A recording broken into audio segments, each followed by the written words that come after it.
এই যে আমার দুই কলিজার টুকরা সোনার বাচ্চারা, সোনার বাচ্চারা, ডিম পারস না, খালি হারা দিন ডাকাডাকি করস, একটা আরেকটার উপরে উঠে বইয়া থাকুস, কিন্তু ডিম পারস না। অয় কতক্ষণ দেখি ওর উপরে বসে থাকে, অয় যায় কতক্ষণ ওর উপরে বসে থাকে। কোন হালায় যে ডিম পারবো এটাই বুঝতেছে না। মানে ও নর ঠিক আছে, মানে ডিম যে কে পারবো, মানে একজন আর একজনের লাগাইতে থাকে, কিন্তু ডিম পারার সময় আর কোনো খবর নাই কারো।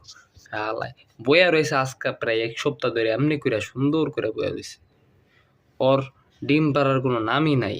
আই সালা, ওর দেখ ডিম পাড়া নেই, দেখি ও তালা দিছি, যেহেতু তুই ডিম পারস নাই, তুই তালাটারে মনে কর যে 2টা কইরা দে যা, ওইটারে ফুটা, তুই তালারে গরম করে ফুটা 2টা বানাবি, তারপর তালা খাওয়ায়া তুই মানুষ করবি, ওটারে বড় বানাবি।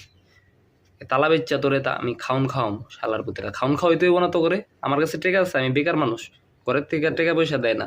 তোরা যদি এরকম করস বানজামি, ডিমও পারবি না, কাহিনী করবি, এইটা তো ডিম পারবো না, এটা তো ডিম পারবো না, সারাদিন খালি হারিতে বয়ে থাকবো।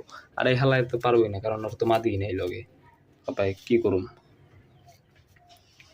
ডিম পারতেছে না, না পারলে কিছু